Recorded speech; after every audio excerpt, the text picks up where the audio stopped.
আমাৰ ভাৰতীয় জনতা পাৰ্টিৰ পৰা একেবাৰে নাই বুলিয়ে ক'ব পাৰি। আমাৰ সকলো কাৰ্যকৰ্তাই আমাক সহযোগিতা কৰিলে, বিশেষ কোনো নিৰ্দলীয় হিচাপে প্ৰতিদ্বন্দ্বিতা কৰা নাই। দুই এজন কাৰ্যকৰ্তা তেওঁলোকে মনোনয়ন পত্ৰ দিছে যদিও তেওঁলোকৰ লগতো আমাৰ কথা বতৰা চলি আছে আৰু মই ভাবোঁ যে মনোনয়ন প্ৰত্যাহাৰ দিনাখনলৈকে এই সংখ্যাটো একেবাৰে নেগলিজিবল বা একেবাৰে নগণ্য হৈ পৰিব। ভাৰতীয় জনতা পাৰ্টিৰ মনোনয়নত অভূতপূৰ্ব, কেতিয়াও নেদেখা, কেতিয়াও নুশুনা এক অদ্ভুত জনজাগৰণৰ সৃষ্টি হ'ল।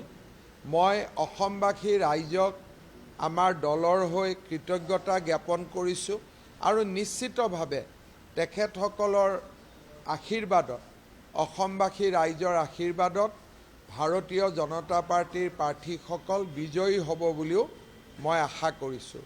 শিৱসাগৰত কুশল দুৱৰীয়ে দিয়া মনোনয়ন পত্ৰ যিটো দৃশ্য মই চাইছিলোঁ, তেওঁৰ নামাংকনত যি ধৰণে ৰাইজে পাৰ ভাঙি ওলাই আহিলে, সি এটা অসমৰ ৰাজনীতিৰ এটা নতুন দিশ উন্মোচন কৰিছে যে এইবাৰ অসমৰ ৰাইজে ঐতিহাসিকভাৱে বিজেপি আৰু ইয়াৰ মিত্ৰগোষ্ঠীক বিজয়ী কৰিব, যে ৰাইজৰ মৰম চেনেহ আশীৰ্বাদ আমি বিকাশ আৰু প্ৰগতিৰ জৰিয়তে আমি অসমবাসী ৰাইজক উভতাই দিব পাৰিম।